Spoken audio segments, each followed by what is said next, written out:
2 दिन क्लास लिया था, उसमें पूरा सिलेबस बताया था क्या रहेगा मैथ्स का और रीजनिंग का, और रीजनिंग का पहला टॉपिक स्टार्ट किया था। उसका रिकॉर्डिंग्स देख लीजिएगा आप लोग।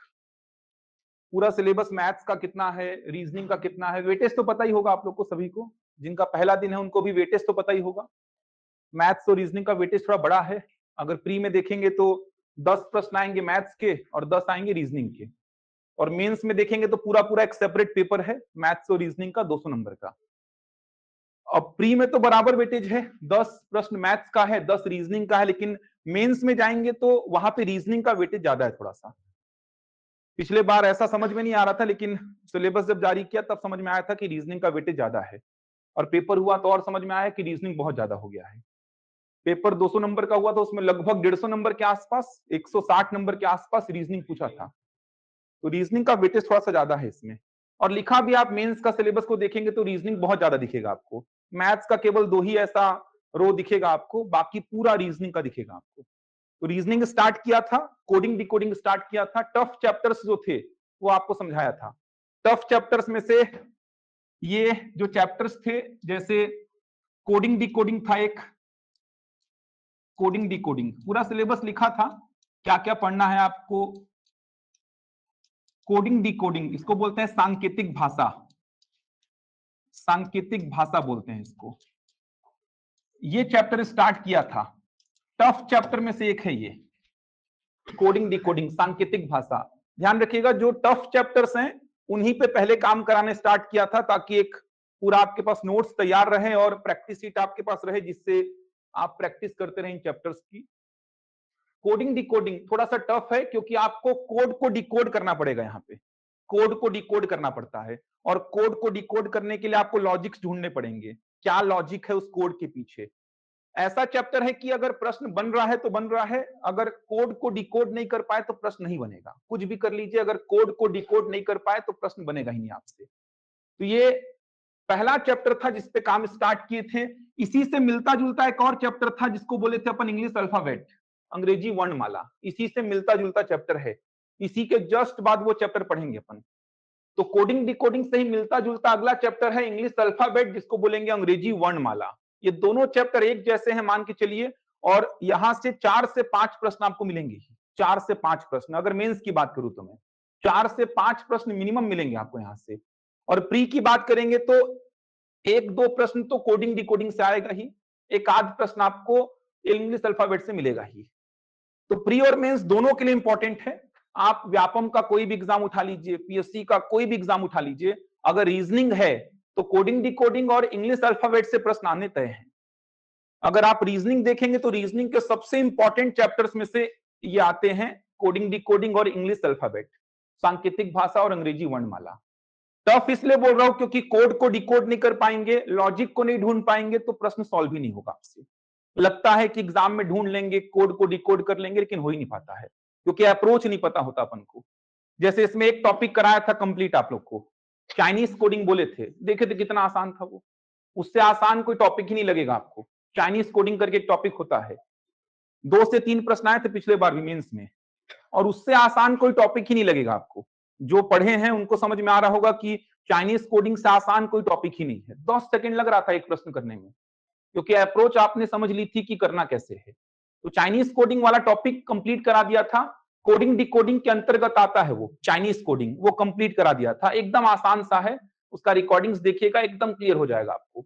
2-3 प्रश्न पूरे कंप्लीट कराया था, 10 सेकंड लगता है एक प्रश्न को करने में। इसके बाद और जो चैप्टर्स हैं, जैसे सीरीज, श्रेणी, थोड़ा सा टफ चैप्टर है, बताया था ये सीरीज बोलते हैं, श्रेणी थोड़ा सा टफ है, क्योंकि यहां पर भी लॉजिक ही ढूंढना है आपको। श्रेणी बोलते हैं इसको, श्रेणी। ये स्टार्ट करूंगा मैं इन दोनों के बाद। ये भी टफ है क्योंकि यहां पर भी लॉजिक ही ढूंढना है आपको, किस लॉजिक से श्रेणी आगे बढ़ रही है। अलग अलग प्रकार की श्रेणी होती है, संख्याओं पर आधारित होती है, अक्षरों पर आधारित होती है। इसी से मिलता जुलता एक चैप्टर है सादृश्यता, जिसको बोलते हैं एनालॉजी। सादृश्यता, एनालॉजी, यहां पर भी लॉजिक ही ढूंढना है आपको। बताया था इसमें किस प्रकार के प्रश्न बनते हैं, याद करिए। ऐसा कुछ प्रश्न लिखा था मैं, ये देखिए, ऐसा कुछ प्रश्न लिखा था इस प्रकार का। ये होता है सादृश्यता या समानता का चिन्ह, एनालॉजी का चिन्ह। 5 का संबंध 7 से जिस प्रकार है उसी प्रकार 8 का संबंध किससे होगा, ये प्रश्न होता है सादृश्यता का प्रश्न, एनालॉजी। ऐसे प्रश्न आपने भरपूर देखे होंगे पिछले बार के एग्जाम में। यहां पर भी संख्याओं को लेकर के बनेगा प्रश्न, अक्षरों को लेकर के बनेगा, शब्दों को लेकर के बनेगा। बताया था जैसे मध्य प्रदेश लिख देगा, यहां लिख देगा भोपाल, यहां लिख देगा उत्तर प्रदेश, तो यहां पर क्या आएगा, तो आपका मध्य प्रदेश और भोपाल में संबंध आपको खोजना पड़ेगा। तो मध्य प्रदेश का राजधानी है भोपाल, तो उत्तर प्रदेश का राजधानी क्या होगा, लखनऊ हो जाएगा। तो शब्दों पर आधारित प्रश्न बनेगा, संख्याओं पर बनेगा, अक्षरों पर, अक्षरों का मतलब अंग्रेजी वर्णमाला के जो अक्षर होते हैं उन पे। तो ये जो चैप्टर्स लिख रहा हूं ना, ये सबसे टफ चैप्टर माने जाते हैं रीजनिंग के, और इन्हीं चैप्टर्स को बच्चे छोड़ के जाते हैं, और मैक्सिमम क्वेश्चंस इन्हीं चैप्टर से आते हैं, मैक्सिमम क्वेश्चंस। सीरीज का प्रश्न कैसे बनता है, जैसे 2, 4, 6, 8, तो नेक्स्ट क्या होगा पूछ लेगा, समझ आ रहा है, इस प्रकार का प्रश्न आता है, 2, 4, 6, 8, नेक्स्ट क्या होगा ऐसा पूछ लेगा आपसे। ये सीरीज का प्रश्न हो गया, इतना आसान नहीं आएगा, ये मैं पैटर्न दिखा रहा हूं आपको। अब ये सीरीज संख्याओं वाला हो गया, अक्षरों वाला भी सीरीज होता है। इसी से मिलता जुलता चैप्टर है लुप्त पद। लुप्त पद इसको बोलते हैं मिसिंग टर्म, यहां से प्रश्न आते हैं, मिसिंग टर्म, लुप्त पद, यहां से प्रश्न आते हैं। सबके पीछे एक ही काम करना है, लॉजिक ढूंढना है, सबके पीछे एक ही काम है, लॉजिक ढूंढना है। राकेश बोला तो पेन दूसरा लिखेंगे ना, मतलब सबके पीछे एक ही काम करना है, लॉजिक ढूंढना है आपको, लॉजिक, किस लॉजिक से सीरीज आगे बढ़ रही है, क्या लॉजिक है 5 और 7 के पीछे। लुप्त पद में ऐसा प्रश्न आ जाएगा, ये देखिए इस प्रकार का प्रश्न आ जाएगा, ये सब दे देगा आपको, ये पूछ लेगा तो क्या लॉजिक है, कैसा भी दे देगा, ये देखिए ऐसा एक गोला बना दिया, इस प्रकार से कर दिया, ये सब दे दिया, ये पूछ लिया। लॉजिक ही तो ढूंढना है आपको, तो इन सारे चैप्टर्स में केवल लॉजिक ही ढूंढना है आपको, लॉजिक ढूंढो काम निकल जाएगा आपका। इसी से मिलता जुलता एक और चैप्टर है वर्गीकरण, क्लासिफिकेशन। वर्गीकरण का मतलब होता है, जैसे मान लो मैं लिख दिया यहाँ पे 36, यहाँ पर 25, यहाँ पे 64 और यहाँ पे लिख दिया मान लो 99, 4 संख्याएं मैं आपको लिख करके दिया, मैं बोला इन 4 में से 3 संख्याएं ऐसी हैं जिसमें समानता है, एक अलग संख्या है इनमें, उस अलग संख्या को छाटो, इसी को बोलते हैं वर्गीकरण, क्लासिफिकेशन। तो अलग संख्या क्या है यहां पे समझ आ रही होगी, 99, ये 5 का वर्ग, ये 6 का वर्ग, ये 8 का वर्ग, और ये किसी का वर्ग नहीं है, इसको बोलते हैं वर्गीकरण। तो यहां पर भी तो लॉजिक ही ढूंढना है आपको। अब ये प्रश्न भी संख्याओं पर होगा, अक्षरों पर होगा और शब्दों पर हो जाएगा। शब्दों का मतलब 4 शहर लिख दूंगा मैं, उसमें से 3 शहर राजधानी को रिप्रेजेंट करेंगे, चौथा थोड़ा सा अलग शहर होगा। वर्गीकरण का मतलब समझ आ रहा है, क्लासिफिकेशन। 4 संख्याएं दे देगा, 3 में सिमिलैरिटी होगा, चौथा अलग होगा, अलग को छाटो। 4 ऐसे अक्षर दे देगा, उनमें 3 में सिमिलैरिटी होगा, चौथा अलग होगा, उसको छाटो। 4 शब्द दे देगा, उनमें 3 में सिमिलैरिटी होगा, चौथा अलग होगा, उसको छाटो। सब्जियों को लेकर के प्रश्न बनता है, जमीन के नीचे जो उगती हैं, जमीन के ऊपर जो उगती हैं, समझ आ रहा है, वर्गीकरण का ही प्रश्न होता है वो। तो ये जो 4 चैप्टर इधर लिखा हूं मैं और ये 2 चैप्टर इधर लिखा हूं मैं, एक सांकेतिक भाषा और एक अंग्रेजी वर्णमाला, इन्हीं पे काम कराऊंगा सबसे पहले, इन्हीं पे सबसे पहले काम करेंगे अपन। ये 6 चैप्टर हैं, इन 6 चैप्टर के पीछे का कहानी सबका सेम रहेगा, वो सब कराऊंगा, वो थोड़ा अलग पैटर्न हो गया पूरा। ये 6 चैप्टर के पीछे का कहानी एक ही है, वो कहानी क्या है, लॉजिक ढूंढो, लॉजिक ढूंढना है। थोड़ा परेशान करेंगे 6 चैप्टर से, आपको परेशान जरूर करेंगे आपको। और ये 6 के 6 चैप्टर्स बच्चे छोड़ देते हैं कि ये भगवान भरोसे है, देखेंगे एग्जाम में, सोचेंगे किस लॉजिक से सीरीज आगे बढ़ रही है, क्या कोड है, उसको देखेंगे एग्जाम में, कैसे देखोगे जब पता ही नहीं अप्रोच आपको। अब चाइनीज कोडिंग कराया, अगर आपको अप्रोच नहीं पता होता ना, तो चाइनीज कोडिंग के प्रश्न बहुत ज्यादा समय ले लेते, जो कराया मैं पिछले 2 क्लास में, बहुत समय लेते, लेकिन अप्रोच आपको बता दिया कि चाइनीज कोडिंग का अप्रोच ये है, फटाफट आप लगा रहे थे, एकदम सिंपल सा अप्रोच बताया था, 10 सेकंड लग रहा था आपको, मैक्सिमम 10 सेकंड, किसी किसी प्रश्न में तो आपने 4-5 सेकंड लगाया है, 4-5 सेकंड।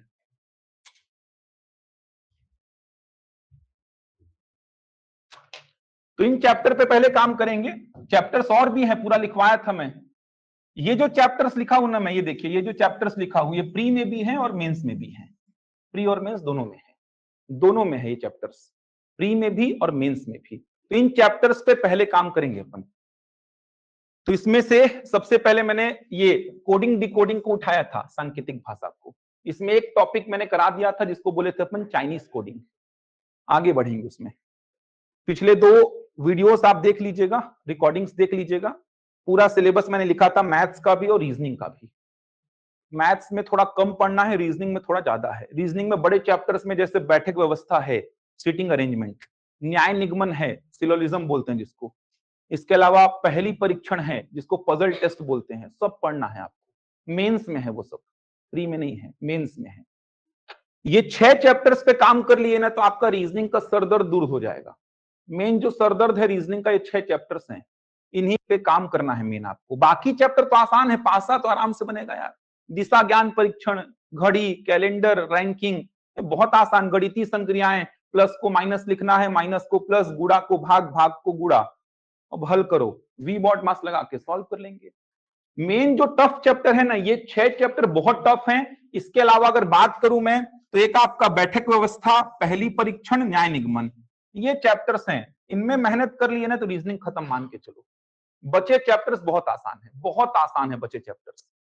तो ऐसा नहीं कि पहले मैं आसान चैप्टर पे ही काम करा रहा हूं, अच्छे चैप्टर पे काम करेंगे। और सबके पीछे का कहीं ना कहीं आप देखेंगे तो बेस एक ही रहेगा, बेस एक ही रहेगा। इस चैप्टर में जो जो चीजें पढ़ेंगे ना वो यहां तक काम आएगा, यहां तक पूरा ध्यान रखिएगा। अभी अंग्रेजी वर्णमाला पूरा लिखूंगा, उसके नंबरिंग को बोला था याद करने को, प्लेस वैल्यू बोलते हैं उसको, अपोजिट वैल्यू बोलते हैं, वो सब याद करने बोला था। एक बार लिख दूंगा क्योंकि बहुत सारे बच्चे नए भी हैं, वो सबको याद करने बोला था। यहां तक साथ चलेगा वो, यहां तक पूरा। ये 6 चैप्टर को एक ही साथ पढ़ना है आपको, ये 6 चैप्टर को। ये 6 चैप्टर कंप्लीट होंगे उसके बाद मैथ्स में आऊंगा फिर मैं। ये 6 चैप्टर पढ़ लेंगे उसके बाद गणित स्टार्ट करूंगा मैं। गणित के 4-5 चैप्टर पूरे करूंगा फिर मैं। ऐसे बढ़ेगा अपना पूरा क्लास। जो नहीं आए थे पिछले 2 क्लास में, रिकॉर्डिंग्स आपको दिख जाएगा, देख लीजिएगा उसको, देख के नोट्स बना लीजिएगा। पूरा मैंने मैथ्स का पूरा बता दिया सिलेबस, रीजनिंग का पूरा बता दिया, कैसे पढ़ाऊंगा सारी चीजें बता दिया हूं। इसमें एक टॉपिक हो गया है चाइनीज कोडिंग, आगे बढ़ेंगे अब। तो बहुत ज्यादा हुआ नहीं है, ऐसा नहीं कि बहुत ज्यादा हो गया होगा। आप देखिएगा चाइनीज कोडिंग आराम से आपको समझ में आएगा, नहीं आएगा तो एक आध दिन ले लूंगा क्लास अलग से उसका। चलो देखते हैं, फिर क्वेश्चंस करेंगे बहुत सारे, पीएससी के बहुत सारे क्वेश्चंस करेंगे। 2020, 21, 22 के क्वेश्चंस भी कराऊंगा, जहां पे एक अलग दौर चला था पीएससी का। 2020, 21, 22 का दौर सबसे अलग दौर था पीएससी का वो। वहां पर बहुत परेशानी हुई थी बच्चों को रीजनिंग के क्वेश्चंस लगाने में। वो सारे क्वेश्चंस कराऊंगा मैं, उसका चिंता नहीं करेंगे। एक प्रश्न कराया भी तो था पिछले क्लास में, 2022 पीएससी प्री का था वो, एक चाइनीज कोडिंग का प्रश्न था। 2022 पीएससी प्री का प्रश्न था वो। चलो देखते हैं। तो अंग्रेजी वर्णमाला लिख लीजिए। अंग्रेजी वर्णमाला जानते ही हैं, लेकिन कैसे लिखना है जो बच्चे आए थे उनको पता है, जो नहीं आए थे जैसे मैं लिख रहा हूं वैसे लिखेंगे।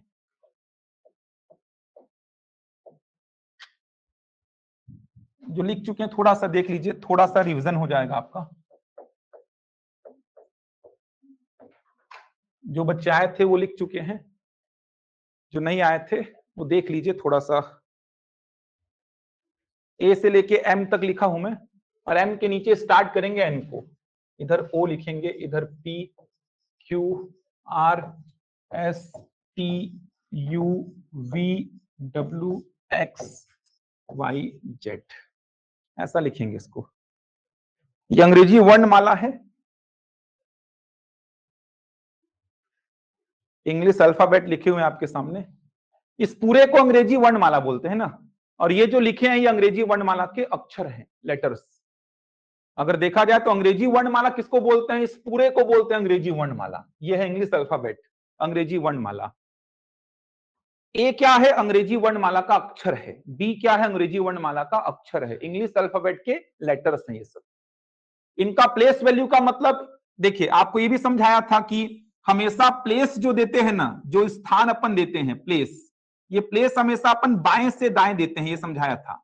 बाएं से दाएं, लेफ्ट टू राइट देते हैं। जो प्लेसेस अपन देते हैं वो लेफ्ट टू राइट देते हैं। मैंने ये भी समझाया था, जैसे मैं अपना नाम अगर लिखता हूं मान लीजिए, तो मेरे नाम का पहला अक्षर किसको बोलेंगे आप, आर को बोलेंगे। दूसरा अक्षर बोलेंगे ए को, तीसरा अक्षर बोलेंगे वी को, और चौथा अक्षर बोलेंगे अपन आई को। तो प्लेसेस जो डिसाइड करते हैं ना अपन की पहले प्लेस पे कौन, दूसरे प्लेस पे कौन, तीसरे पे कौन, चौथे पे कौन, वो हमेशा बाएं से दाएं देते हैं। तो आर मेरे नाम का पहला अक्षर है, आई मेरे नाम का अंतिम अक्षर है। तो आर मेरे नाम का पहला अक्षर, ए दूसरा अक्षर, बी तीसरा और आई है चौथा अक्षर। समझ आ रहा है? तो अगर मैं प्लेस वैल्यू की बात करूं तो जैसे मान लो अंग्रेजी वर्णमाला में लिखता हूं तो अंग्रेजी वर्णमाला इस प्रकार से लिखेंगे आप, ये देखिए ए से स्टार्ट करेंगे, ऐसे आगे बढ़ेंगे, ये कहां तक जाएंगे आप, जेड तक। तो प्लेसेस की बात करूं तो पहले प्लेस पे कौन रहेगा, ये रहेगा। समझ आ रहा है? तो प्लेस वैल्यू की बात करूं तो इसका प्लेस वैल्यू 1, इसका 2, ये 3, ये 4, ये 5, ये 6, 7, 8, 9, 10, 11, 12, 13, ये हो जाएगा 14, ये 15, 16, 17, 18, 19, 20, 21, 22, 23, 24, 25 एंड 26। ये प्लेस वैल्यू लिखा हूं मैं, प्लेस वैल्यू। ऐसा क्यों लिखा हूं ये आपको समझ में आएगा, ऐसा लिखने के पीछे का कारण आपको समझ में आएगा कि ऐसा ही क्यों लिखने बोला हूं मैं आपको, ये ऊपर नीचे लिखने क्यों बोला हूं ये आपको समझ में आएगा। जो आए थे वो पढ़ चुके हैं, रिवीजन हो जाएगा, वैसे भी ये याद नहीं होता जल्दी से अंग्रेजी वर्णमाला, और जब तक ये एकदम रटा नहीं रहेगा ना प्रश्न करने में मजा भी नहीं आएगा आपको। हो गया ये? अब ये तो प्लेस वैल्यू हो गया जो आप देख पा रहे हैं। अगर मैं बात करूं m का प्लेस वैल्यू तो आपके दिमाग में तुरंत आना चाहिए 13। अगर मैं w का प्लेस वैल्यू बोलूं तो आपके दिमाग में तुरंत आना चाहिए 23। ये आपको याद करना ही पड़ेगा भाई, ये पूरे 6 चैप्टर की बात है, ऐसा नहीं कि एक ही चैप्टर में काम आएगा। अभी अंग्रेजी वर्णमाला चैप्टर स्टार्ट करूंगा ना, वहां पे भी यूज होगा ये, देखना हर चैप्टर में जो 6 चैप्टर लिखा था ना, वो 6 के 6 चैप्टर में काम आएगा ये। क्योंकि श्रृंखला जब पढ़ाऊंगा ना तो लेटर्स का श्रृंखला चलेगा, ऐसा अक्षरों का श्रृंखला चलेगा। तो अक्षरों का श्रृंखला चलेगा तो अक्षरों का प्लेस वैल्यू और विपरीत वैल्यू आपको पता होना चाहिए, तभी प्रश्न बनेंगे। सादृश्यता पढ़ाऊंगा ना तो अक्षरों पे आधारित सादृश्यता पढ़ेंगे, तो वहां पे नंबरिंग याद होना ही चाहिए। लुप्त पद में भी अक्षरों पे आधारित प्रश्न आएगा, वर्गीकरण में भी आएगा। तो ये 6 के 6 चैप्टर में ये चीजें काम आएंगी जो अभी लिख रहा हूं मैं। ये जो प्लेस वैल्यू लिखा हुआ है 6 के 6 चैप्टर्स में काम आएंगी। तो आपको प्लेस वैल्यू तो रटा होना चाहिए। प्लेस वैल्यू आपने समझा कि इस प्रकार से आगे बढ़ूंगा तो ए का प्लेस वैल्यू 1, बी का प्लेस वैल्यू 2, सी का 3, डी का 4, ऐसे आगे बढ़ते बढ़ते जेड का प्लेस वैल्यू आएगा 26। 26 अक्षर होते हैं अंग्रेजी वर्णमाला में। अब ये तो हो गया प्लेस वैल्यू। आपको विपरीत वैल्यू भी याद होना चाहिए। विपरीत वैल्यू, प्लेस वैल्यू के बाद आपको अपोजिट वैल्यू, विपरीत वैल्यू भी याद होना चाहिए। विपरीत वैल्यू, विपरीत वैल्यू बोलने का मतलब क्या हुआ, ध्यान से समझना। ए बी सी डी ऐसे करते करते एक्स वाई जेड यहां तक जा रहा है। विपरीत वैल्यू बोलने का मतलब क्या, इधर से स्टार्ट करना। देखो प्लेस वैल्यू ऐसे चलता है बाएं से दाएं, तो विपरीत वैल्यू कैसे चलेगा, दाएं से बाएं। ये देखिए, ये पहला, ये दूसरा, ये तीसरा, ऐसे करते करते आएंगे आप। समझ आ रहा है? तो ये कौन सा आएगा 23वां, ये कौन सा आएगा 24वां, ये 25वां और ये कौन सा आएगा 26वां।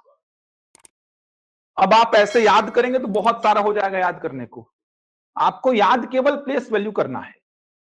विपरीत वैल्यू आप खुद से निकालेंगे। कैसे निकालेंगे, तो ध्यान रखेंगे किसी भी अक्षर का प्लेस वैल्यू और अपोजिट वैल्यू का टोटल हमेशा कितना मिलेगा आपको, 27।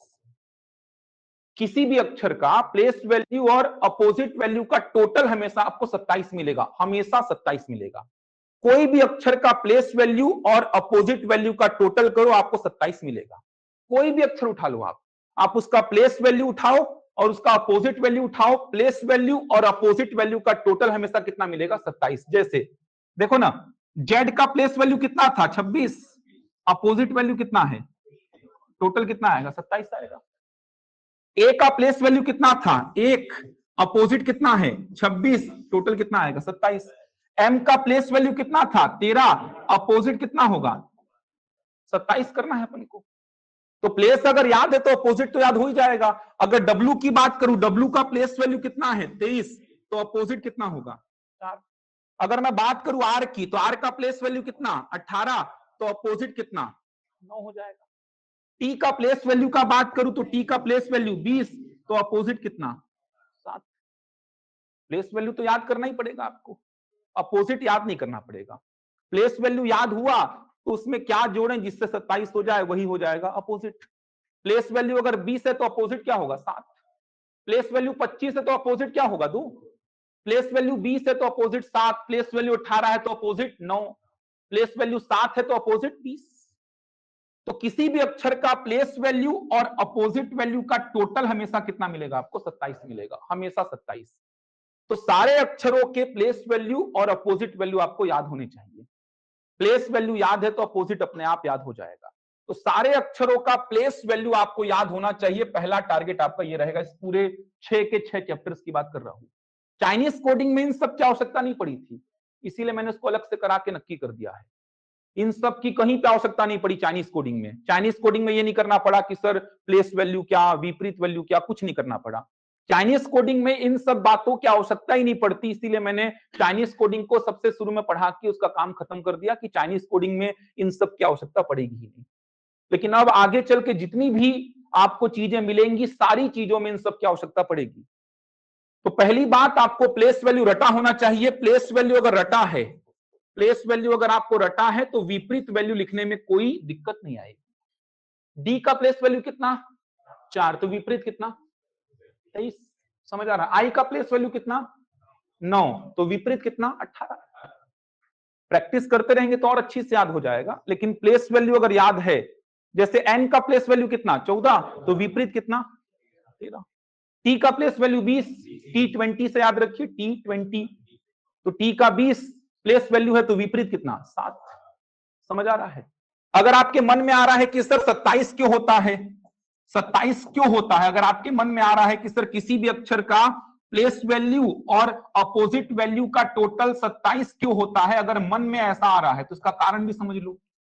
अगर आपके मन में आ रहा है कि सर ये 27 कहां से आया, क्यों होता है, किसी भी अक्षर का प्लेस वैल्यू और अपोजिट वैल्यू का टोटल 27 होने के पीछे कारण क्या है, देख लो, ये भी समझ लो ताकि परमानेंट याद रहे।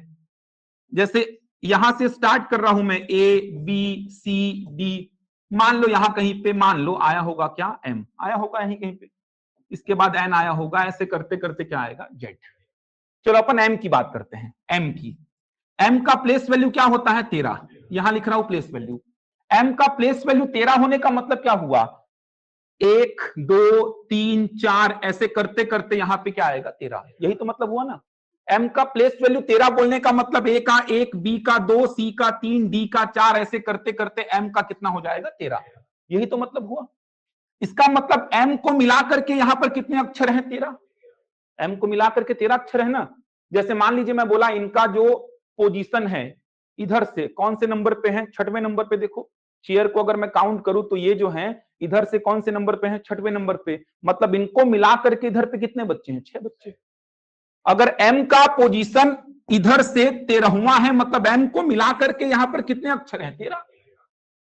अब इधर से आ जाओ, इधर से काउंट करूंगा तो एम का पोजीशन कौन से में आएगा 14वें में आएगा।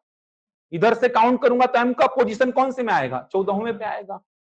अब 13 और 14 को जोड़ो, 13 और 14 को जोड़ूंगा तो क्या आ रहा है 27। क्यों 27 आ रहा है पता है, क्योंकि इन 13 अक्षरों में भी एम शामिल है और इन 14 अक्षरों में भी एम शामिल है। समझ आ रहा है। इसीलिए 26 ना होकर कितना आ रहा है 27 आ रहा है। इन 13 अक्षरों में भी एम है और इन 14 अक्षरों में भी एम है, मतलब यहां पर भी एम है और इसमें भी एम है, मतलब इस 13 में भी एम 14 में भी एम, इसीलिए टोटल 26 ना होकर कितना हो रहा है 27 हो रहा है। समझ आ रहा है। तो किसी भी अक्षर का, अब देखो ना, ए का प्लेस वैल्यू कितना 1, विपरीत कितना 26, मतलब इस 1 में भी ए है और इस 26 में भी ए है, तो टोटल तो 27 होना तय है। क्योंकि 13 में भी एम आ रहा है, 14 में भी एम आ रहा है, मतलब यहां पर एम कितने बार है 2 बार, इसीलिए 26 ना होकर प्लेस वैल्यू और विपरीत का टोटल कितना हो रहा है 27। याद रहेगा ये। तो आपको प्लेस वैल्यू एकदम रटा होना चाहिए। प्लेस वैल्यू रटा है तो विपरीत अपने आप याद हो जाएगा। आगे चल किसकी आवश्यकता भी पड़ेगी, किसकी आवश्यकता, जैसे एम का विपरीत अक्षर कौन सा है, एम का विपरीत अक्षर कौन सा है ये पूछूंगा आपसे मैं। एम का विपरीत अक्षर कौन सा है, तो आपको पता होना चाहिए एम का विपरीत अक्षर कौन सा है एन, ये भी पता होना चाहिए। अब इसको रटने की आवश्यकता नहीं, बहुत लोग रटाते हैं ऐसा, यूट्यूब में देखेंगे तो बच्चे मुझे खुद बताए हैं, अभी तो मैं भूल गया हूं, बच्चे ही बताते रहते हैं, ऐसा ऐसा कुछ कुछ बताए हैं पीके से के और पी एक दूसरे के विपरीत। पीके मूवी जो आई थी उससे बच्चे ऐसा याद करे रहते हैं, पीके, पीके मतलब पी और के एक दूसरे के विपरीत। ऐसे बहुत सारे बच्चे मुझे खुद बताए थे। क्या चीज याद है क्या किसी को कुछ और?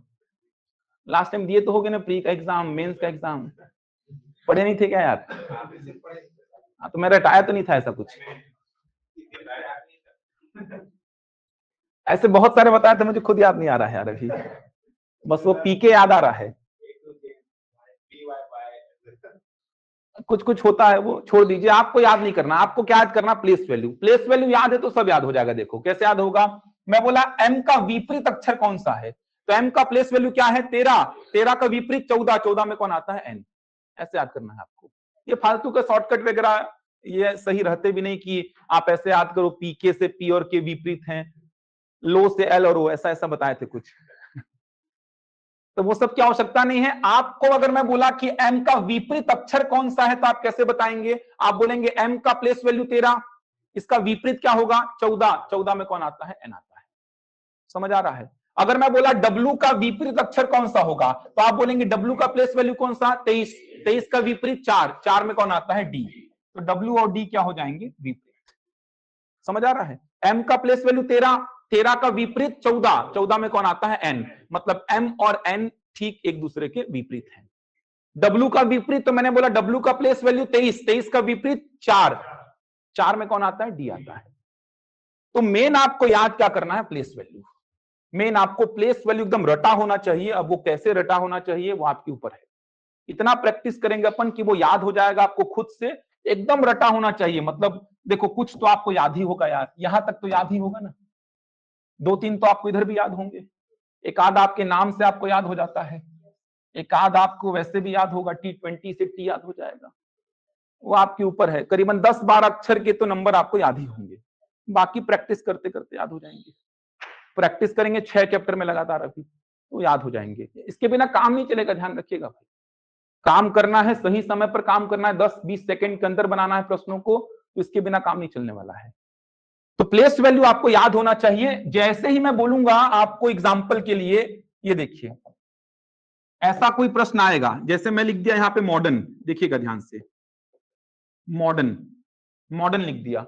अब मॉडर्न का मैं कोड कैसे कर रहा हूं ध्यान से देखना। मॉडर्न का मैं कोड कैसे कर रहा हूं ध्यान से देखिएगा। इस प्रकार से कुछ मैं मॉडर्न का कोड कर रहा हूं।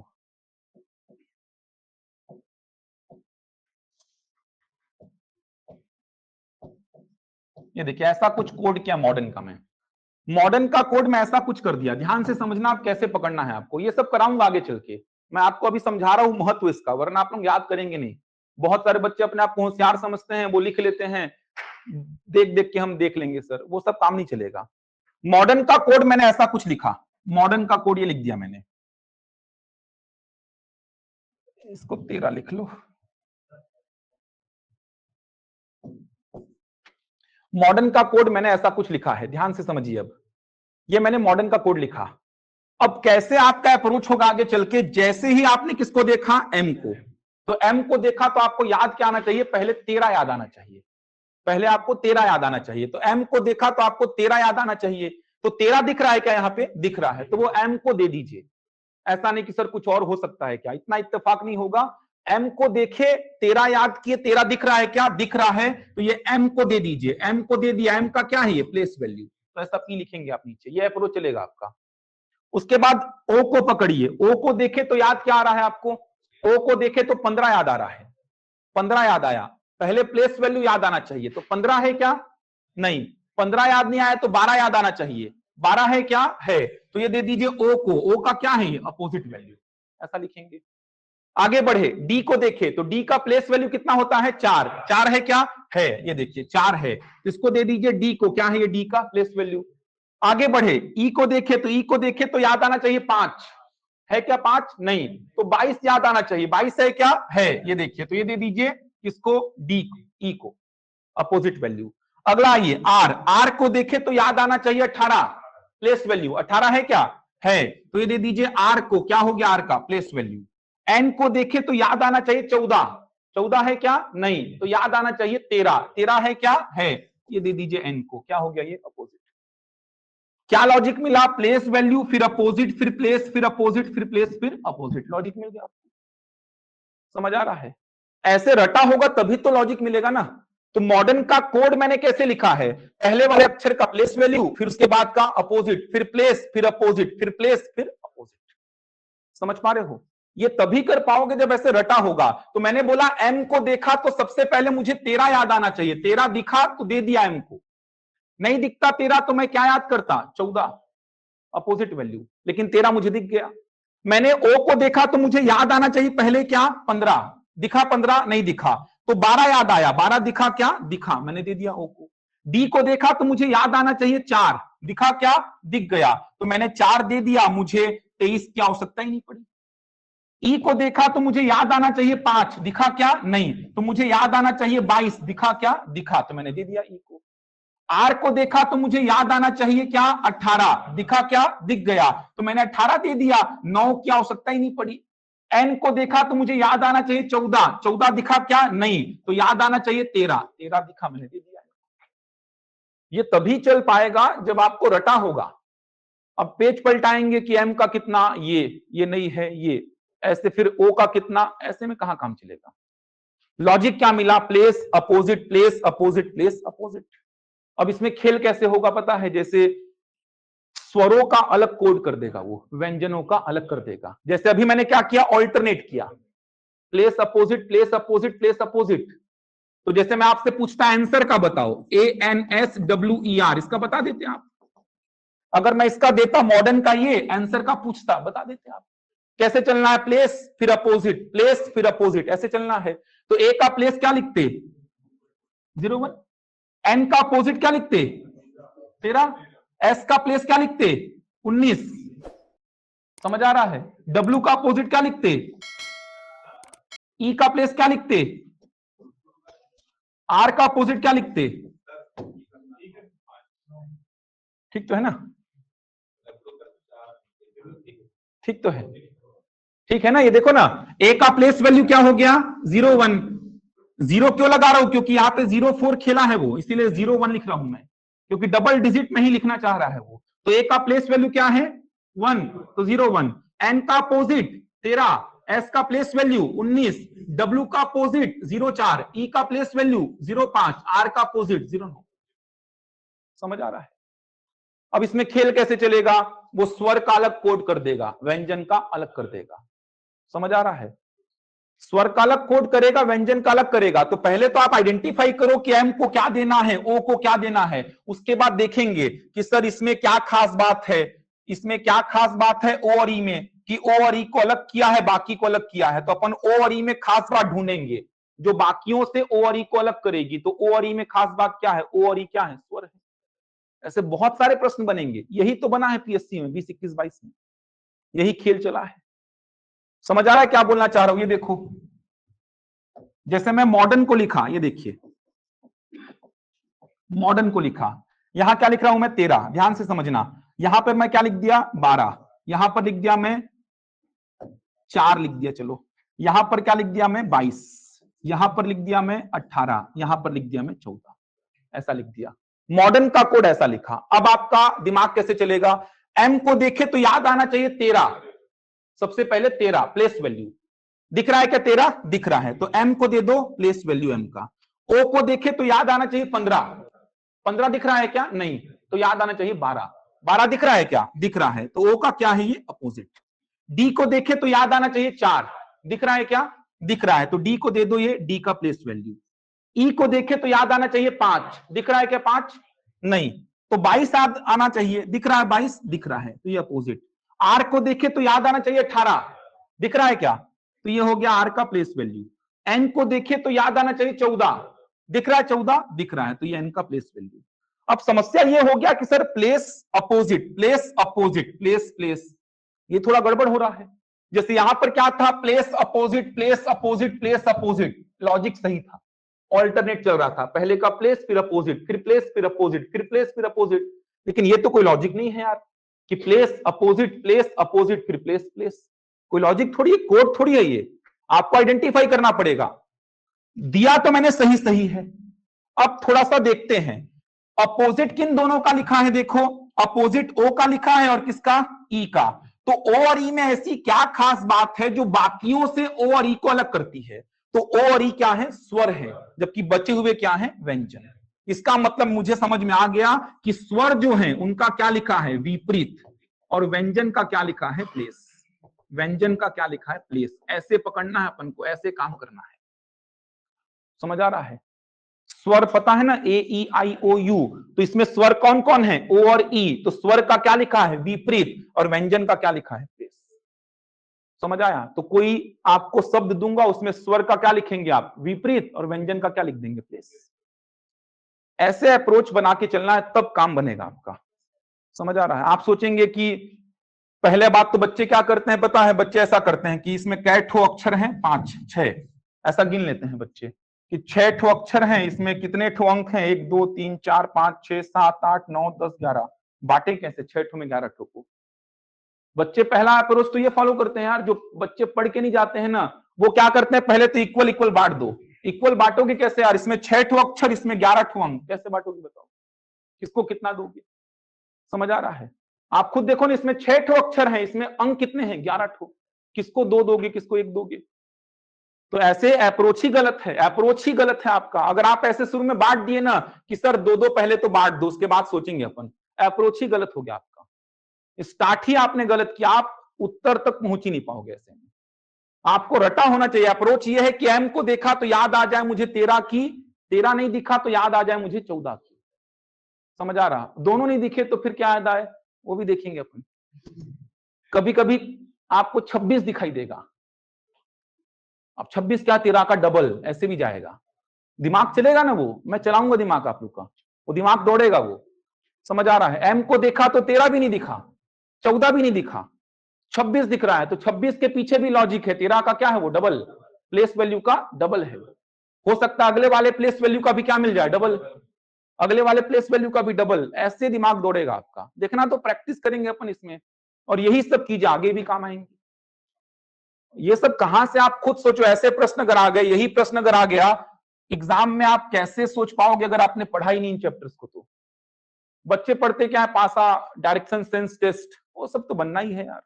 जो बनना है उसको पढ़ के क्या मिलेगा। पासा को पढ़ा देता मैं पहले लेक्चर में, बच्चों को लगता कि रीजनिंग बहुत आसान है, रीजनिंग पढ़ के जाएंगे बन जाएगा।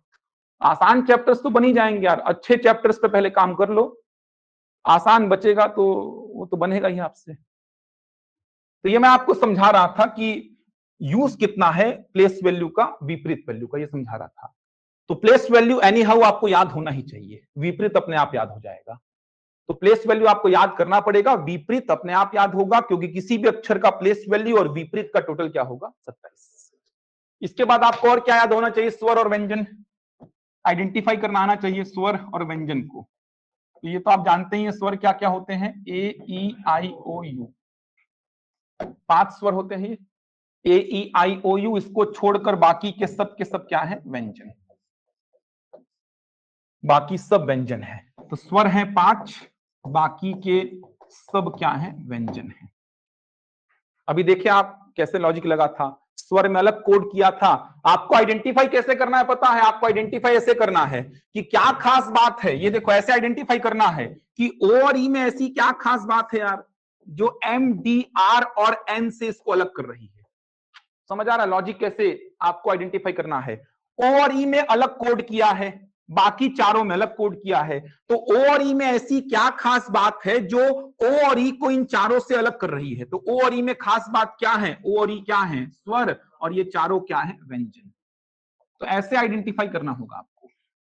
तो पहले तो आप दे देंगे कि हाँ एम को ये दे दो, ओ को ये दे दो, ऐसे दे देंगे पहले आप।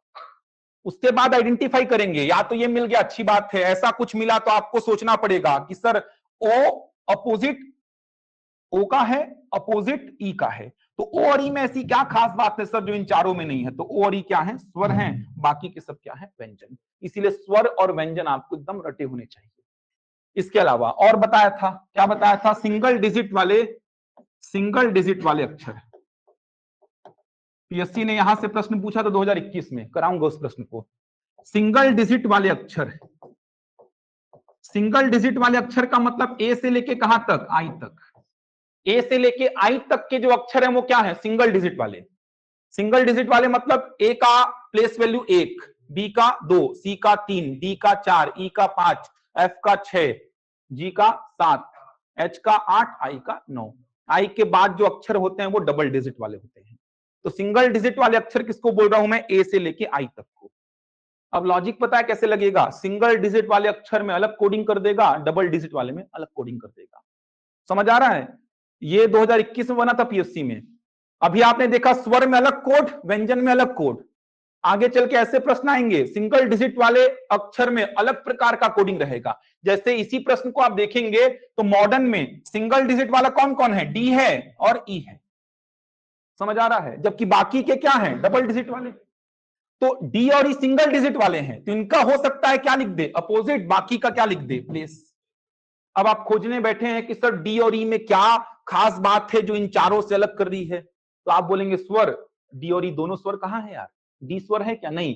अगर मैं बोलूं कि डी और ई में ऐसी क्या खास बात है जो एम, ओ, आर और एन से इन दोनों को अलग कर रही है, तो आप खुद सोचो ना, दिमाग ही नहीं चलेगा आपका। डी और ई में ऐसी क्या खास बात है यार जो इन चारों से डी और ई को अलग कर रही है? 2021 में पूछा था ऐसा प्रश्न सीजीपीएससी में।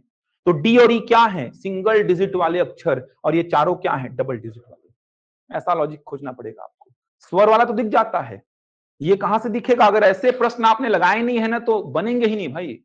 कहां से बताओ ना? अभी आप सोच रहे हो क्योंकि मैंने बता दिया। अगर मैं नहीं बताया होता तो आप सोच ही नहीं पाते कि डी और ई में क्या खासियत है जो इन चारों में नहीं है। डी और ई कैसे इन चारों से अलग हैं? तो डी और ई क्या है? सिंगल डिजिट वाले, और ये चारों क्या हैं? डबल डिजिट वाले।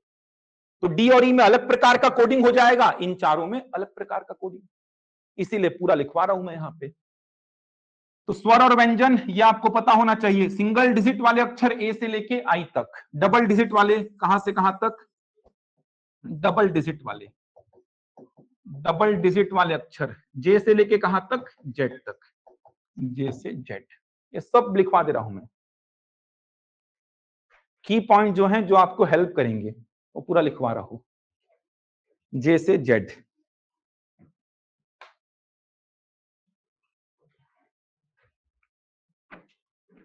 हो गया? इसके बाद एक और खास बात आती है, वो खास बात क्या है? बीजांक। बीजांक, ये खास बात, ये बहुत यूज होता है। बीजांक, डिजिट्स सम बोलते हैं इंग्लिश में इसको, कहीं कहीं पे बीजांक ही लिखा होता है। बीजांक, बीजांक क्या होता है? जैसे एग्जाम्पल के लिए 14 का बीजांक मुझे लिखना है। 14 का बीजांक, तो 14 का बीजांक क्या होता है? बीजांक मतलब अंकों को जोड़ दीजिए। समझ आ रहा है? बीजांक मतलब अंकों को जोड़ दीजिए। जब तक सिंगल डिजिट में आपको ना मिल जाए ना, तब तक जोड़ते जाओ जोड़ते जाओ। तो बीजांक का मतलब होता है 14 का बीजांक, मैंने बोला 5, 14 का बीजांक। जैसे मैं बोलूं 26 का बीजांक, 26 का बीजांक क्या लिखेंगे? 8। 2 और 6 टोटल कितना? 8। अच्छा 147 का बीजांक क्या बताओगे? 147 का बीजांक क्या बताओगे? 3 बताओगे? 1 + 4 + 7 कितना हो गया? 12। 12 का बीजांक कितना? 3। समझ आ रहा है? जब तक सिंगल डिजिट ना मिले ना, ये काम करते रहना है आपको। जब तक सिंगल डिजिट ना मिल जाए ये काम करते रहना है। बहुत ही रोल है, बहुत बड़ा रोल है इसका। बीजांक का बहुत बड़ा रोल है। जैसे एम को देखे तो 13 याद आना चाहिए, नहीं दिखा। 14 याद आना चाहिए, नहीं दिखा। 4 दिख रहा है मतलब 4 क्या है? 13 का बीजांक। 5 दिख रहा है मतलब 5 क्या है? 14 का बीजांक। इतना दिमाग घुमाएंगे अपन इस चैप्टर में, तब जाके प्रश्न बनेंगे आपसे अच्छे लेवल के। तो बीजांक समझ में आया क्या होता है? कैसे प्रश्न बनते हैं बीजांक में, देखना एक बार, समझा रहा हूं मैं आपको। ये पूरा समझा रहा हूं चैप्टर कैसे चलता है ये। आंसर का कोड में लिख दिया 80 या फिर 8 लिख दिया, चलो। आंसर का कोड में कितना लिख दिया? 8। मैं पूछ लिया मॉडर्न का कोड बताओ क्या होगा? मॉडर्न का कोड क्या होगा? आंसर का कोड में 8 लिख दिया, मॉडर्न का कोड पूछा। अब सिंगल डिजिट में कोड दिखा ना, सिंगल डिजिट में कोड दिखा मतलब कहीं ना कहीं 90% चांस है कि बीजांक का यूज हुआ है, क्योंकि सिंगल डिजिट में क्या होता है? बीजांक ही होता है। तो सिंगल डिजिट में दिखा ना तो 90% चांस है कि बीजांक का कोडिंग हुआ है कुछ। अब कैसे बीजांक का कोडिंग हुआ है? तो पहले तो आपको इनका प्लेस वैल्यू रटा होना चाहिए। ऊपर क्या लिखेंगे प्लेस, ए का प्लेस 1, एन का 14, एस का 19, याद करते चलो, डब्ल्यू का 23, ई का 5, आर का, और उसके तुरंत नीचे विपरीत भी लिखना। बार बार ऐसे काम थोड़ी करेंगे, साथ साथ काम करेंगे। ए का विपरीत 26, एन का 13, एस का 8, डब्ल्यू का 4, इसका 22, इसका ऐसे रटा होना चाहिए। समझ आ रहा है? इस प्रकार का कोडिंग आया ना बीजांक वाला, तो आप ऊपर प्लेस लिखो, नीचे विपरीत। फटाफट, ए का प्लेस 1, एन का 14, एस का 19, डब्ल्यू का 23, ई का 5, आर का 18, नीचे विपरीत। ए का विपरीत 26, एन का 13, एस का 8, देखो ना 23 और 4, 5 और 22, 18 और 9। अब जोड़ो फटाफट, कौन आपको बीजांक की ओर लेके जाएगा? पहले तो जोड़ो, 18 और 5 कितना? 23, 23 और 23 46, 46 4 50, 10 60, 70, 79 और 1 कितना? 80। 80 का बीजांक अगर मैं देखूं तो क्या है? 8। इसका मतलब कोड क्या है? प्लेस वैल्यू का टोटल, उसका बीजांक। समझ आ रहा है? प्लेस वैल्यू का टोटल और उसका बीजांक है ये। अगर प्लेस वैल्यू के टोटल का बीजांक नहीं होता तो अपन विपरीत वैल्यू के टोटल का बीजांक देखते, उसका भी हो सकता है बीजांक। समझ पा रहे हो बात को, क्या बोल रहा हूं? अब देखो ना, प्लेस वैल्यू विपरीत वैल्यू का ही तो रोल है यहां पे। मान लो पता है 8 ना लिख के कोड कितना लिख देता, समझो 8 ना लिख के क्या लिख देता? 86। 8 ना लिख के कितना लिख देता? 86। समझ आ रहा है? अब अपन क्या अप्रोच लगाते? ऊपर क्या लिखते? प्लेस, नीचे क्या लिखते? विपरीत। अब जोड़ते, कौन आपको 86 के नजदीक लेके जाएगा? प्लेस वैल्यू का टोटल या विपरीत वैल्यू का टोटल? तो प्लेस वैल्यू का टोटल कितना आया? 80, लेकिन कोड कितना है? 86। तो 80 में क्या जोड़ने पे 86 आ रहा है? 6। इसका मतलब ये 6 के पीछे का लॉजिक ढूंढो। अब तो 6 क्या है? तो 6 क्या है? अक्षरों की संख्या। समझ आ रहा है? प्लेस वैल्यू का टोटल प्लस अक्षरों की संख्या। तो देखो ना, बिना प्लेस बिना विपरीत के तो काम ही नहीं चलेगा यार। प्लेस वैल्यू का टोटल किया, कौन मेरे को 86 के नजदीक लेकर के जाएगा? 2022 पीएससी प्री का प्रश्न है ऐसा एक, कराऊंगा। इंजीनियरिंग दिया था, टीचर दिया था, और एक और कुछ पूछ लिया था, ऐसा एक प्रश्न आया था। विपरीत वैल्यू का टोटल प्लस अक्षरों की संख्या थी वो। अपन लॉजिक कैसे लगाएंगे पता है? सिंगल डिजिट में कोड आया ना, मतलब 90% अपन को काम किस पे करना है? बीजांक में। अगर डबल डिजिट या ट्रिपल डिजिट में कोड आया ना, तो अपन का दिमाग चलेगा कि सर प्लेस वैल्यू का टोटल करूंगा मैं या विपरीत वैल्यू का टोटल करूंगा, कौन मेरे को डबल डिजिट के कोड के नजदीक लेके जाएगा। जैसे विपरीत वैल्यू का टोटल करके देखूंगा, बहुत पीछे आ रहा है सर, 26 और 13 कितना? 39, 39 और 4 कितना हो जाएगा? 43। ऐसे टोटल करूंगा, मेरे को 86 के नजदीक कौन लेके जाएगा? प्लेस का टोटल या विपरीत का टोटल? तो मेरा अगर इस प्रकार का कुछ कोड आया प्रश्न में, तो मेरा दिमाग बीजांक के पीछे दौड़ेगा। ऐसा कुछ कोड आया प्रश्न में, तो मेरा दिमाग दौड़ेगा प्लेस वैल्यू का टोटल कर लेता हूं सर, विपरीत वैल्यू का टोटल कर लेता हूं, कौन मेरे को लेकर के जाएगा 86 के नजदीक। 80 जोड़ने पे आया। अब 6 क्या है? 6 अक्षरों की संख्या है। समझ आ रहा है? या हो सकता है वो कितना कोड बोल दे, इसका पता है, वो कोड बोल दे कितना? 82। तो 80 में कितना जोड़ने पर 82 आएगा? 2। 2 के पीछे का लॉजिक ढूंढो। 2 क्या है? स्वरों की संख्या। समझ आ रहा? 2 क्या है? स्वरों की संख्या। ऐसे काम करेंगे अपन, देखना प्रश्न बहुत आराम से बनेंगे आपसे। हर लेवल के प्रश्न कराऊंगा, ये मैं पूरा आपको इंट्रो दे रहा हूं इस चैप्टर का। अभी तो मैं प्रश्न स्टार्ट ही नहीं किया हूं, सिस्टमेटिक पूरा कराऊंगा। ये तो मैं आपको इंट्रो दे रहा हूं कि प्लेस वैल्यू और विपरीत वैल्यू का रोल कितना है। मैं ये आपको बता रहा हूं कि ये जो मैं लिख रहा हूं, ये जो मैं लिखा हूं प्लेस वैल्यू विपरीत वैल्यू याद करने बोल रहा हूं, उसका रोल बता रहा हूं मैं आपको। अभी तो मैं सिस्टमेटिक पूरा चैप्टर स्टार्ट करूंगा, ये तो की पॉइंट समझा रहा हूं मैं आपको। की पॉइंट ये देखो, ये सारे की पॉइंट बता रहा हूं मैं आपको। इनका रोल क्या है? बीजांक का रोल आपने देखा कि आंसर का कोड मैंने कितना बोल दिया? 8। सिंगल डिजिट में कोड बोला, मतलब बीजांक के पीछे दौड़ रहा हूं मैं। अब बीजांक किसका? तो प्लेस वैल्यू का टोटल, विपरीत वैल्यू का टोटल। तो प्लेस वैल्यू का टोटल किया 80, 80 का बीजांक 8, मेरे को कोड मिल गया। हो सकता है विपरीत का टोटल उसका बीजांक होता, वो देख लेता मैं। तो ऊपर प्लेस नीचे विपरीत ऐसा लिखने का आदत डालूंगा अगर ऐसा कुछ कोड आया तो। अगर ऐसा कुछ प्रश्न आया इस वेराइटी का अगर प्रश्न आया तो यहां पर लिखना नहीं है मेरे को ऊपर नीचे। ऐसा कुछ प्रश्न आया तो मेरे को ऊपर नीचे लिखना नहीं है, बस सीधे एम को देखा तो याद करूंगा 13 को, दिखा क्या? दिख गया, दे दिया हमको। तो यहां पर ऊपर नीचे ऐसा प्लेस विपरीत लिखूंगा नहीं मैं, समय बर्बाद नहीं करूंगा। ऐसा प्रश्न आएगा तो m को देख के 13 को याद करूंगा, दिख गया। o को देख के 15 को याद करूंगा, नहीं दिखा तो 12 को याद करूंगा, दिख गया। ऐसा प्रश्न आया तो फिर ऊपर नीचे ऐसा लिख के चलूंगा मैं, ऊपर प्लेस नीचे विपरीत। तो बिना प्लेस विपरीत रटे ना, दिमाग दौड़ेगा ही इस चैप्टर में। तो ये इंपॉर्टेंस बता रहा हूं मैं आपको बस। प्रश्न कैसे बनेंगे? दो वैरायटी के प्रश्न बनेंगे। शब्द का कोड करेगा शब्द से, और शब्द का कोड करेगा संख्या या अंकों से। संख्या या अंकों से, दो टाइप के प्रश्न बनेंगे। कल से स्टार्ट करूंगा इनको। शब्द का कोड शब्द से, शब्द का कोड संख्या या अंकों से। समझ आ रहा है? संख्या या अंकों से बोलने का मतलब ये देखिए, ये प्रश्न, ये देखिए, शब्द का कोड किससे किया? मैं अंकों से किया। यहां पे बहुत सारे अंक लिख दिया। ये देखिए, शब्द का कोड किससे किया? संख्या से किया, अंक से किया। ये वैरायटी, एक वैरायटी ये रहेगा। ये देखिए ना, संख्या या अंकों से कोड करने का मतलब, ये शब्द है उसका कोड कैसे किया? मैं बहुत सारे अंक लिख दिया। ये देखो ना, शब्द है इसका कोड कैसे किया? बहुत सारे अंक लिख दिया। यहां पर देखिए, शब्द का कोड कैसे किया? ये देखिए, शब्द का कोड कैसे किया? संख्या से, अंक से। ये वैरायटी। एक वैरायटी और क्या बोल रहा? शब्द का कोड किससे करूंगा? शब्द से। शब्द का कोड शब्द से करने का मतलब ऐसा, ये देखिए, आंसर का मैंने कोड क्या लिख दिया? BOTXFS।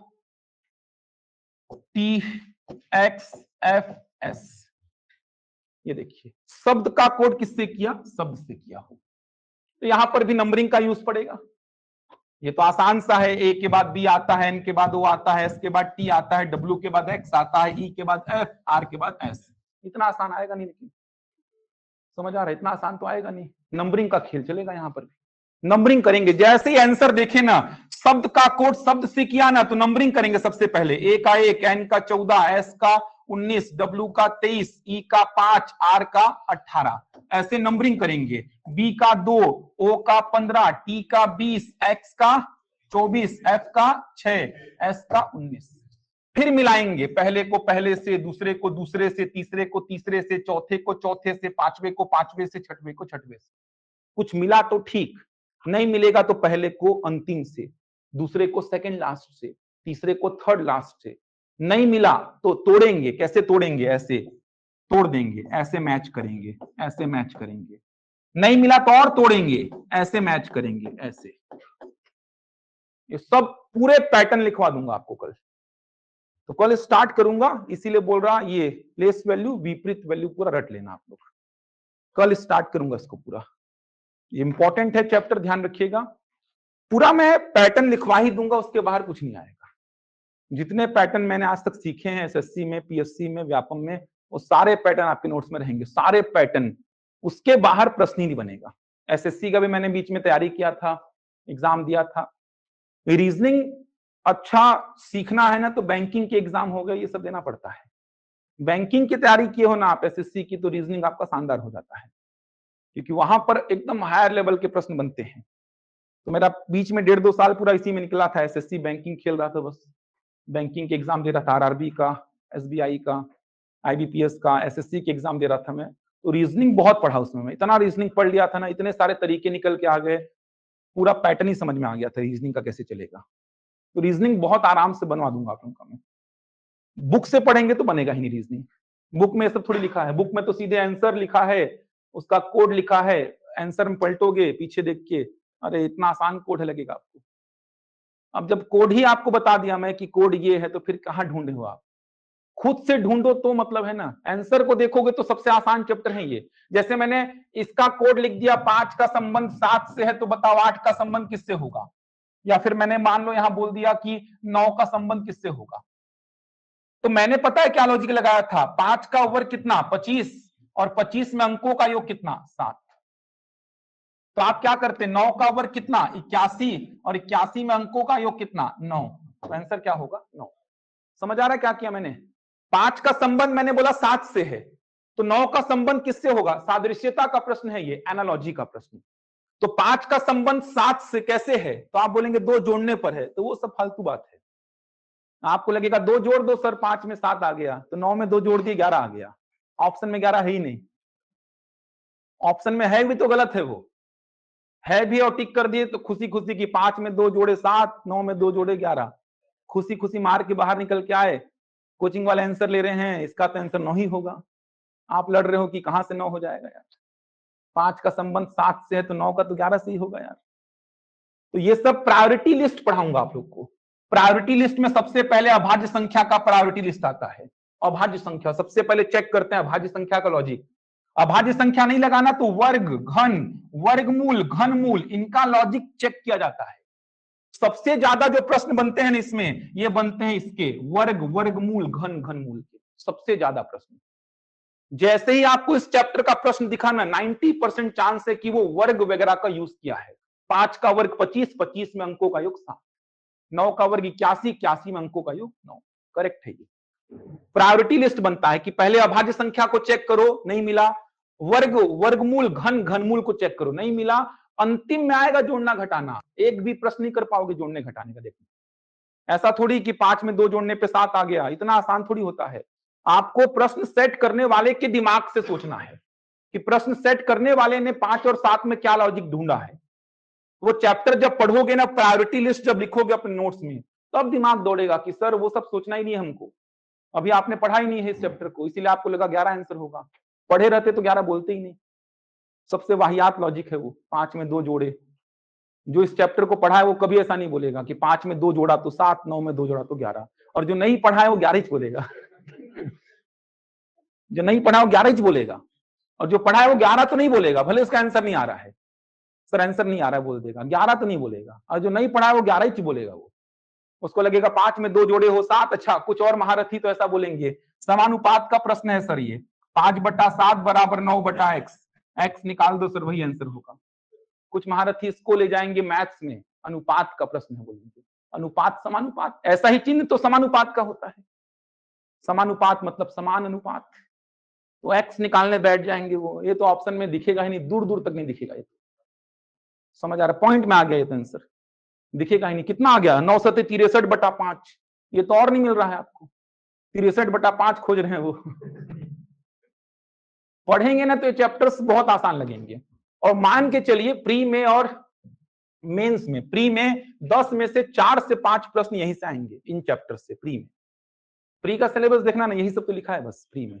व्यापम के पसंदीदा चैप्टर है ये, व्यापम के 5 से 6 प्रश्न मान लो प्री में यहां से आएंगे, जो चैप्टर्स लिखे हैं आपके सामने। और मेंस में तो संख्या ही नहीं है यहां से प्रश्न आने की। अभी देखो ना उठा के पिछले बार का, श्रेणी के कितने प्रश्न मिलेंगे आपको, 4-5 प्रश्न श्रेणी के मिलेंगे, 4 से 5 प्रश्न श्रेणी के। सादृश्यता के 4 से 5 प्रश्न मिलेंगे। मतलब इन चैप्टर को उठाओगे ना, पिछले साल का पेपर में 20 प्रश्न मिल जाएगा, 20 से 25 प्रश्न। इनको बच्चे छोड़ देते हैं, खुद से बनाएंगे। और खुद से बनाओगे तो 11 आंसर निकालोगे फिर। बिना पढ़े जाओगे तो 11 आंसर आएगा। दिक्कत फैकल्टी के साथ भी है, पढ़ाते ही नहीं इस चैप्टर को। 1-2 बैच में मैं गया, रीजनिंग पूरा हो गया था, पूछा मैं कि सादृश्यता पढ़ लिए तो क्या होता है, जानते ही नहीं है। सादृश्यता, लुप्त पद, बच्चे, मैं हर कोचिंग की बात कर रहा हूं, मैं देखा इन चैप्टर पे बच्चे मेहनत ही नहीं करते हैं, क्योंकि सामने वाला कराता ही नहीं है। वो क्या बोल देता है कि आएगा तो लॉजिक ढूंढ लेना यार, वहीं पे आएगा तो लॉजिक ढूंढना, वहीं पे कोड को डिकोड करना। अरे कैसे कर लेगा बच्चा यार, उसको थोड़ी पता है कि अप्रोच क्या है उस चैप्टर का। और 25 प्रश्न मान लो मेंस में यहां से आएगा, 6 चैप्टर से 25 प्रश्न बोल रहा हूं, 100 में 25 प्रश्न इन्हीं चैप्टर से आएंगे। और प्री में 10 में से 4 से 5 प्रश्न। तो चाइनीज कोडिंग हो गया है, उसको देख लीजिएगा। कल से ये सब चालू कराऊंगा मैं, कल से पूरे पैटर्न लिखवा दूंगा, पूरे पैटर्न, शब्द का कोड शब्द से पूरे पैटर्न लिखवा दूंगा, उससे बाहर आएगा ही नहीं। सारे पैटर्न, ये सारे पैटर्न लिखवाऊंगा आपको। 3-3 में से तोड़ देता है, 2-2 में तोड़ देता है, सारे पैटर्न लिखवा दूंगा। एक भी प्रश्न बाहर से नहीं आएगा। और ये वाला करने में बहुत मजा आएगा आपको, देखना ना, ये प्रश्न करने में बहुत मजा आता है। इस प्रकार का कोडिंग सीखने में बहुत मजा आएगा आपको। ये वाला देखिए, ये वाला जो है, ये बहुत मजा आएगा ऐसा प्रश्न करने में आपको। तो इसके लिए आवश्यकता है प्लेस वैल्यू की, विपरीत तो बन ही जाएगा। तो कल से स्टार्ट करते हैं फिर। चाइनीज कोडिंग को देख लीजिएगा रिकॉर्डिंग से। चाइनीज कोडिंग देखना यार, बहुत आसान है। कुछ डाउट है किसी को तो पूछिए, बाकी और कोई समस्या है तो बताइए। क्लासेस चलेंगी, हिंदी वगैरह भी लगेगा, परेशान मत होना कि हिंदी कब लगाओगे, छत्तीसगढ़ कब लगाओगे। छत्तीसगढ़ भी ऋषि सर ही लेंगे, बात क्या उनसे। हिंदी सुधीर सर ही लेंगे क्लास को, तो वही फैकल्टीज लेंगे। लेकिन लगेगा ऐसा हड़बड़ाना मत कि तुरंत लगा दो क्लास को, कुछ चैप्टर्स हो जाएं, समझ आ रहा है, कुछ पोर्शन हो जाए और क्लास रेगुलर ही लगेगा, ऐसा क्लास मिस नहीं होगा बहुत ज्यादा बीच में, तो प्रॉपर क्लास चलेगा, सिलेबस अच्छी से हो जाएगा। फिजिकल का तैयारी स्टार्ट कर दीजिए, अभी एक डिफेंस एकेडमी वाले बैठे भी थे, बहुत सारे बच्चे जा भी रहे हैं, तैयारी स्टार्ट कर लीजिए फिजिकल का भी, क्योंकि पिछले बार आप जान रहे हैं 5,000-5,500 बच्चे मेंस में निकाले थे और फिजिकल 1200 बच्चे निकाले थे बस, 1200-1300 बच्चे फिजिकल निकाले थे बस। सोचो 5,000 बच्चे निकाले थे मेंस, 1436 बच्चे, वो लिस्ट अभी वाला मिला के 1436 बोल रहे हो क्या? 300 उसको मिला के ना, तो उसको मिला के सोचो, उसको अभी हटा दो, शुरुआत में जो रिजल्ट आया था उसमें तो 1100 बच्चे करीबन थे बस, 1378। सोचो 5,000 5,500 बच्चों में से इतने बच्चे निकाल रहे हैं फिजिकल, तो फिजिकल को भी लेके चलो, फिजिकल का अपना तैयारी करते रहो, प्री और मेंस का अपना लिखित परीक्षा की तैयारी, और पहला जो चरण है फिजिकल मेजरमेंट वो तो निकाल ही लोगे, इसका क्या है, वो तो निकला हुआ ही है नाप जोक वाला, तो पिछले बार भी निकाली है उसको, वो निकला हुआ है। प्री और मेंस का लिखित परीक्षा का तैयारी करो और कंबाइन तैयारी करना भाई, ऐसा कहीं मान लो ये कोचिंग में तो आ गए हो, अब आओगे इसमें, कहीं और तो जाओगे नहीं, कहीं और तो जाओगे नहीं खैर, लेकिन जो बच्चे कहीं और जाना चाहते हैं ऑनलाइन में, कहीं और जा भी रहे हो तो प्री और मेंस का साथ में तैयारी करना भाई, कहीं और वैसे जाओगे नहीं, कहीं मिलेगा नहीं इतना अच्छा आप लोग को फिर भी एक आध दो बच्चा अगर कहीं जा रहा है तो ये मेरा उनसे रिक्वेस्ट है कि प्री और मेंस का साथ में करना भाई, क्योंकि आप प्री का अलग करोगे मेंस का अलग करोगे बर्बाद हो जाएगा पूरा, पूरा कंबाइन करना, क्योंकि सेम चीजें पढ़नी है आपको, अलग अलग नहीं पढ़ना है। मेंस में थोड़ा सा चैप्टर ज्यादा है बस, जैसे रीजनिंग की देखोगे तो मेंस में थोड़ा ज्यादा है, प्री में थोड़ा कम है, तो कंबाइन तैयारी करो, पूरा मैथ्स और रीजनिंग कंप्लीट कर लो, जो भी आएगा बनना चाहिए आपसे, पूरा छत्तीसगढ़ पढ़ लो, पूरा इंडियन जीएस, पूरा लैंग्वेज, अभी समय है, अभी से ही पूरा प्रॉपर नोट्स बना लेना, नोट्स नहीं बनाओगे तो भी खतरा ही है, ध्यान रखिएगा, नोट्स प्रॉपर बना के चलो, नोट्स पढ़ना है, प्रैक्टिस शीट मिलते रहेगा आपको, प्रैक्टिस शीट हर टॉपिक का मिलेगा ही आपको, वो बना हुआ है प्रैक्टिस शीट, मैं देते रहूंगा उसको आप लोगों को, कल देखते हैं फिर इसके आगे का।